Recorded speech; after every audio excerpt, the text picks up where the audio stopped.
Assalamualaikum warahmatullahi wabarakatuh. Waalaikumsalam warahmatullahi wabarakatuh. Saya ingin bertanya kepada jenengan yang mulia Gus Nur, kenapa jenengan itu tidak disukai oleh pihak Banser ataupun Ansor? Sekian, wassalamualaikum warahmatullahi wabarakatuh.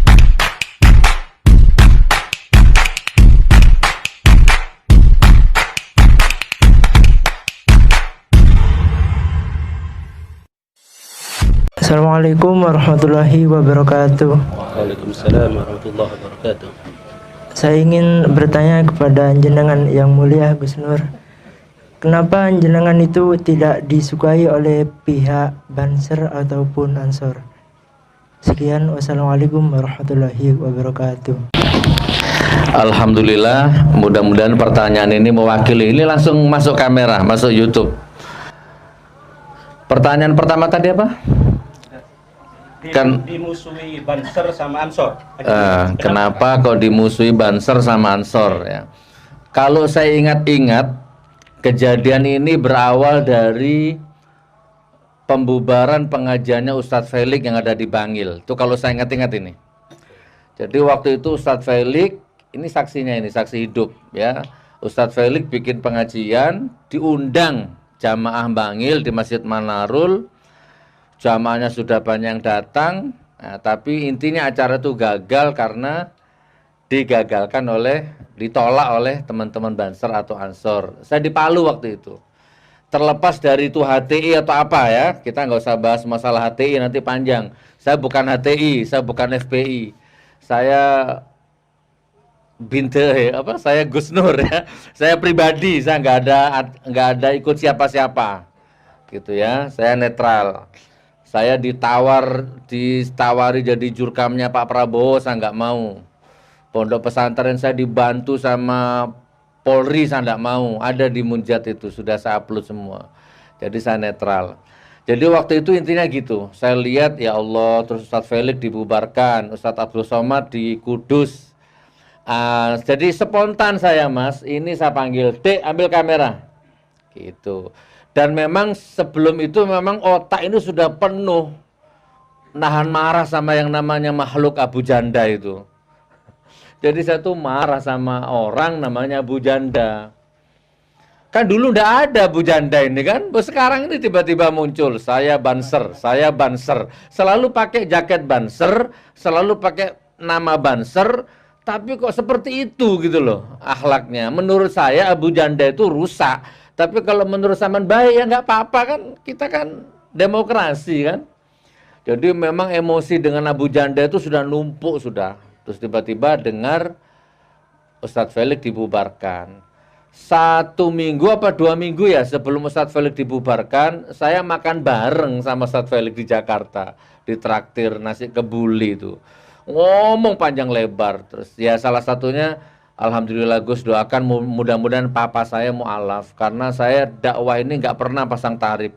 Papa saya semua yang biayai dakwah saya. Beli mobil mewah, tiket, semua itu papa saya yang biayai. Tapi papa saya masih kafir gitu istilahnya ya. Itu obrolan sama Ustadz Felix, makan itu. Jadi akhirnya kan punya ikatan emosional. Terserah dia mau HTI, mau apa, terserah. Baik gitu. Begitu dengar dibubarkan di Bangil, ayo Dek, ambil kamera Dek.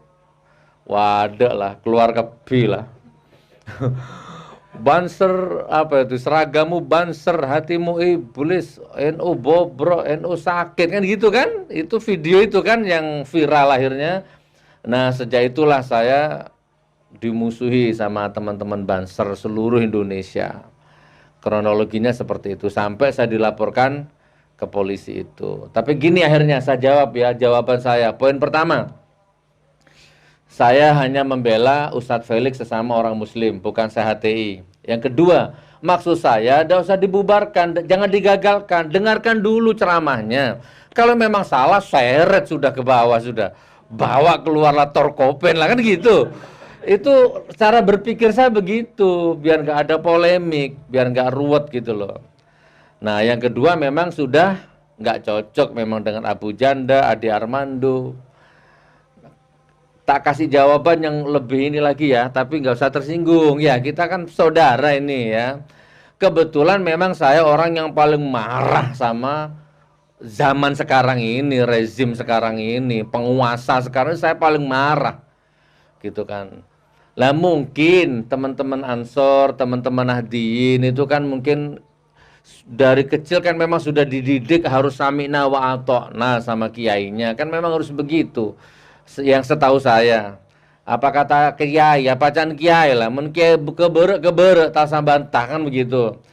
Nah, terus tiba-tiba yang saya lihat ada beberapa kiai-kiai Nahdliyin, kiai-kiai NU yang memang merapat ke penguasa. Jadi ya nyampur di otak ini.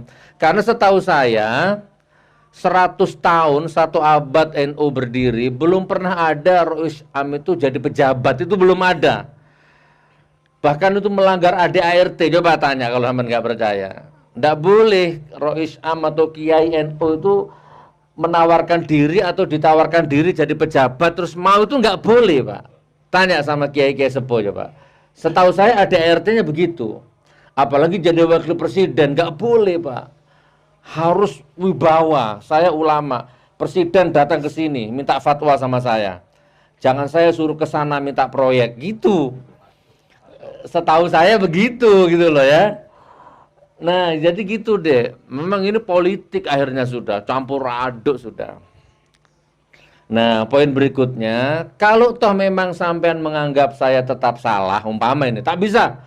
Tetap salah sampean. Misalkan ini. Ya enggak apa-apa, saya terima. Kan sudah dilaporkan. Sudah disidang saya enggak lari. Kalau memang saya menganggap saya salah, saya sudah bertanggung jawab ini. Sampean tahu Pak, 3 bulan saya disidang Pak. Sekali sidang 10 juta. Paling sedikit. Ini saksinya ini saksinya. Sekali sidang itu setelah sesi, saya punya pengacara 5 atau 6 itu lawyer itu. Habis sidang makan rame-rame. Sekali makan 40 orang, 30 orang. Jek sahapa ngakan tiap benyan. Ternyata wartawan norong akan kapi. Ya. Sekali sidang tuh tiap Kamis itu 10 juta, 15 juta, 10 juta, 15 tiap Selasa. Kan enggak lari saya. Siapa hakim? Saya hadapi sudah Pak. Enggak lari saya. BAP naik jadi saksi, naik jadi tersangka, P21 disidang sampai divonis 1,5 tahun. Tok. Siap. Banding pengacara, banding ditolak. Kasasi ditolak. Akhirnya pengacara telepon saya, Gus siapkan bajunya, bawa secukupnya. Insya Allah dalam waktu minggu-minggu ini sampai dijemput. Bismillah. Tak dudukkan anak istri. Anakku, istriku, sebentar lagi Abi di penjara. Kalian gak usah malu. Karena Abi di penjara bukan KPK, OTT KPK, korupsi, ndak. Abi bicara hanya ngomong kebenaran. Walaupun itu nanti di hadapan Allah nanti relatif kebenaran itu. Tapi intinya saya gak usah malu ya nak ya, istriku yang sabar, yang tegar. Tak perlu istri, tak perlu anak gitu kan. Ternyata sampai sekarang udah dijemput-jemput ini. Sampai sekarang ini 4 bulan apa 5 bulan ini. Sudah saya pertanggungjawabkan, saya nggak lari. Nah, adik, jadi pertanyaannya itu awalnya Ustadz Felix. Sampai sekarang akhirnya berlanjut. Wallahu a'lam bishawab. Sampai kemarin beli tanah di Turen, mau tak buat pesantren tahfidz Quran. Yang punya tanah sudah tak kasih DP, nekah 1 juta, tak buat pondok pesantren tahfidz gratis. Ternyata dapat 1 minggu yang punya tanah ke rumah. Maaf Gus Nur, tadi malam saya didatangi pengurus NU, tapi mengatasnamakan pribadi. Terus kenapa? Ya kalau bisa saya tidak boleh jual tanah ke sampean. Terus gimana? Ya uangnya saya kembalikan. Loh sampean kan anggota dewan, masa takut? Ya daripada ribut di belakang katanya. Dikembalikan lagi uangnya Pak. Ya sudah nggak jadi, di Turen. Nah, sekarang lagi rame saya beli tanah di Besuki. Sekarang ini rame itu masih. Ini besok Rebo tak laporkan ke polisi Pak. Yang punya tanah seneng. Disaksikan lurah, sekdes nih bayar lunas uangnya, tanda tangan. Sudah lunas itu tanah itu. Lurahnya seneng sudah, camatnya seneng. Mau tak bikin pondok pesantren tahfidz Quran gratis. 2 miliar itu anggarannya itu. Mewah pondok pesantrennya. Gitu kan. Yang nyarikan tanah Banser. Namanya Subhan. Cek sana. Jadi tiap hari saya sama Subhan itu jalan-jalan cari tanah itu. Ini Gus bagus itu. Oke, saya beli. Nah, singkat cerita, intinya semuanya sudah seneng, bahagia. Kok tiba-tiba 180 derajat. Langsung berubah semuanya. Ada teman-teman Ansor yang demo, marah, rapat ke lurah macam-macam. Kan viral itu. Saya singkat cerita gini. Ternyata Pak Lurahnya juga akhirnya menggagalkan. Yang punya tanah juga uangnya dikembalikan, nyewa pengacara. Tidak mau saya. Uang itu sudah saya beli kok. Sudah saya ratakan sama alat berat. Bukan karena uangnya, niatnya, cita-citanya, penipuannya ini yang saya nggak mau. Uangnya sudah habis kok dibuat bayar utang kok. Terus tiba-tiba ada pengacara muncul, ini uangnya ada di tangan saya. Uangnya siapa itu? Uangnya sudah habis. Nah, intinya gagal dibesuki itu. Intinya.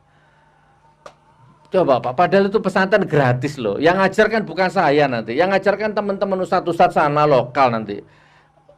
Di Palu saya juga sudah punya pesantren gratis. Sampai sekarang. Nah tapi sekarang setelah gambarnya jadi makin lama saya kejar sampai sekarang. Siapa, mana wajahnya yang gagalkan itu mana. Sampai sekarang belum ketemu saya. Karena nggak pernah ketemu saya, nggak mau ketemu saya. Sampai detik ini. Coba ketemu saya ini kan enak. Ayo ngobrol dari hati ke hati. Apa keberatannya sampean? Gitu. Nah sampai sekarang. Nah ini ada kabar baik. Nggak tahu ini. Kemarin saya dikasih tanah sama orang di Ngopak. Cok ngerenger gelu ki. Bocorannya di sini. Di Ngopak. Doakan, tak buatkan pesantren gratis. Gitu ya. Saya seneng bangun-bangun. Nanti yang ngajar terserah siapa kan gitu. Ada, ini masih notaris. Ya enggak apa-apa, sama bocorkan enggak apa-apa, terserah. Besok digagalkan ya enggak apa-apa, cari tanah lain, enggak repot gitu ya. Masya Allah. Nah, saya enggak tahu sampai kapan.